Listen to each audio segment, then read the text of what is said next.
Bismillahirrahmanirrahim. Assalamualaikum warahmatullahi wabarakatuh. Alhamdulillah wassalatu wassalamu ala rasulillah wa ala alihi wa ashabihi man bala. Rabbi shrah li sadri wa yassir li amri wahlul 'uqdatam min lisani yafqahu qawli. Pemirsa kaum muslimin dan muslimat yang berbahagia, Allah Subhanahu wa taala menciptakan laki-laki dan perempuan untuk menjadi pasangan yang saling melengkapi, saling mengisi, saling mengerti. Sehingga yang diharapkan dari pasangan itu, dari pernikahan, dari perkawinan adalah ketenangan yang disebut dengan sakinah. Kemudian cinta yang disebut dengan mawaddah, kemudian rahmah yang disebut dengan kasih sayang.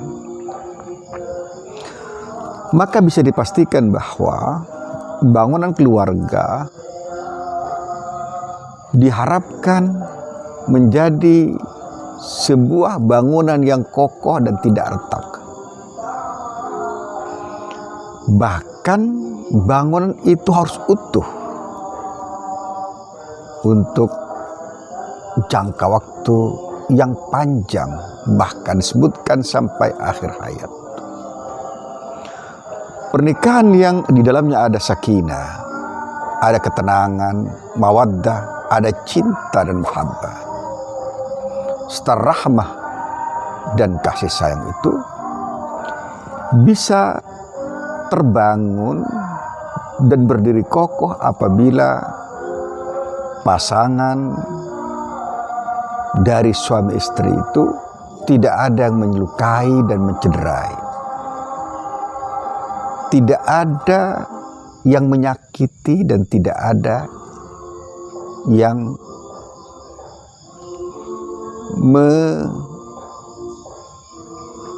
menyakiti.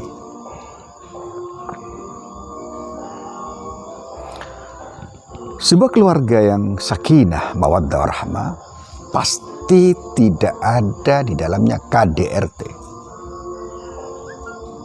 Pasti sekali lagi di dalamnya tidak ada KDRT. Apabila semangat samawa atau samara, sakinah, mawaddah, warahmah ada dalam keluarga itu, maka semuanya pasti akan berjalan dengan saling tafahum, tadamun, takaful, tasamuh, transparan, dan trust. Keluarga yang saling menyayangi, saling mengisi, saling melengkapi, saling mengangkat, ya, saling mempromotori. Antara suami istri adalah saling mengisi ruang-ruang kosong yang mungkin ada di istrinya, suaminya yang mengisinya agar menjadi lengkap. Maka sekali lagi bahwa keluarga samara itu pasti tidak pernah mengalami cedera. Cedera cinta, cedera rasa, cedera kata. Sang istri ataupun suami pasti sangat hati-hati untuk mengatakan sesuatu yang bisa melukai perasaan sang istri, melukai perasaan sang suami, mencederai pikirannya, membuntukan otaknya, menggelapkan hatinya. Sebuah keluarga yang ingin membangun keluarga samara, sekali lagi harus tidak ada sedikit pun KDRT di dalam kekerasan dalam rumah tangga. Baik kekerasan itu dilakukan oleh sang suami ataupun sang istri. Sang suami mungkin melakukannya dengan kekerasan tangan, tapi bisa saja seorang istri melakukannya dengan cara verbal. Ini juga termasuk KDRT verbalistik. Kalau yang tadi mungkin seorang suami memukul atau mencubit keras istrinya, itu disebut dengan kekerasan KDRT fisikal. Dan dua-duanya tidak diperkenankan. Apalagi ganda. Ada kekerasan fisikal ditambah kekerasan verbalistik. Itu namanya KDRT lengkap. Pemirsa rahmatullah, kalau kita lihat ya, fenomena kekerasan pada keluarga ini, ada dalam keluarga itu berasal dari ketidakmengertian seorang suami atau seorang pasangan, satu pasangan, tentang tujuan besar dari mereka menikah. Tujuan besarnya adalah melahirkan ketenangan, melahirkan kedekatan kepada Tuhan. Bukan semata-mata pernikahan itu sebagai sarana penyaluran seksualitas, penyaluran nafsu seksual. Tidak. Berkeluarga itu litaskunu ilaiha, ya.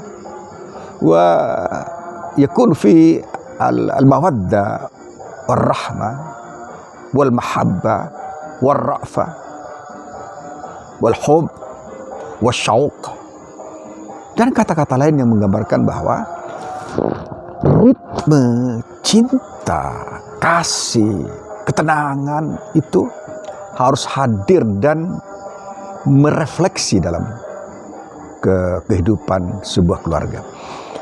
Tanpa sakinah itu awal keretakan ya.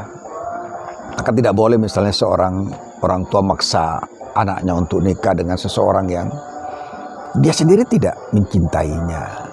Karena mungkin dilihat calon suaminya ini anak yang tidak pantas untuk jadi suaminya karena kerusakan moralnya, adab yang tidak bagus, dan seterusnya. Tapi kalau misalnya ada seseorang datang kepada seorang calon istri atau seorang anak, dia melihat agamanya baik, moralitasnya baik, maka bisa saja penolakannya akan menimbulkan problem di belakang hari.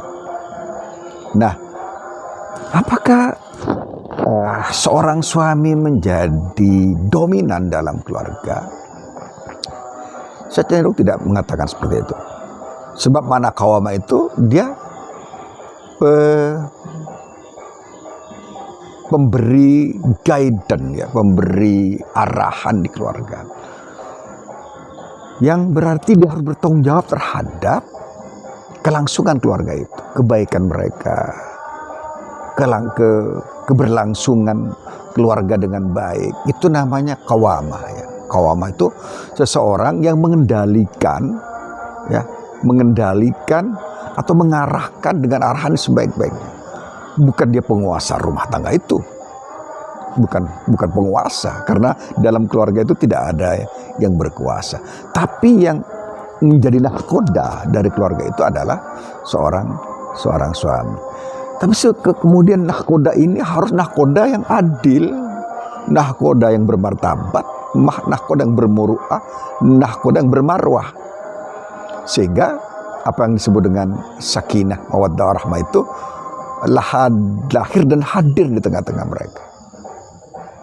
Maka tidak boleh seorang suami melakukan kekerasan kepada istrinya, kekerasan pada anak-anaknya.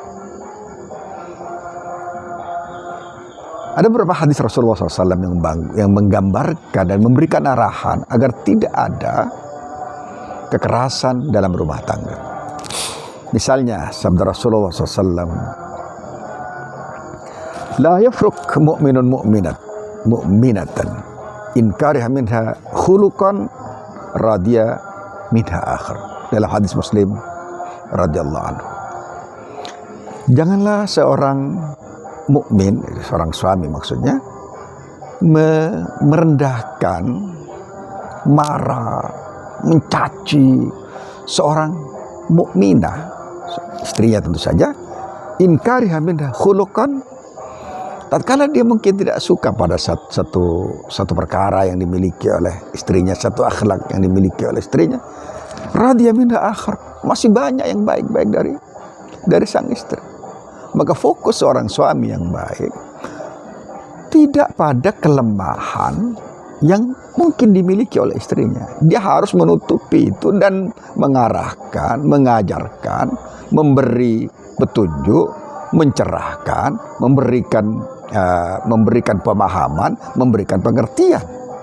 Bukan malah dicaci maki, direndahkan, kemudian apalagi dengan ucapan-ucapan yang sarkastik, kasar, ditambah mungkin dengan kata-kata yang melecehkan. Dan itu tentu saja bukan berlaku hanya pada suami ya. Seorang istri juga tidak boleh melakukan kekerasan verbal terhadap suaminya apabila suaminya melakukan kesalahan atau mungkin keteledoran sedikit ya.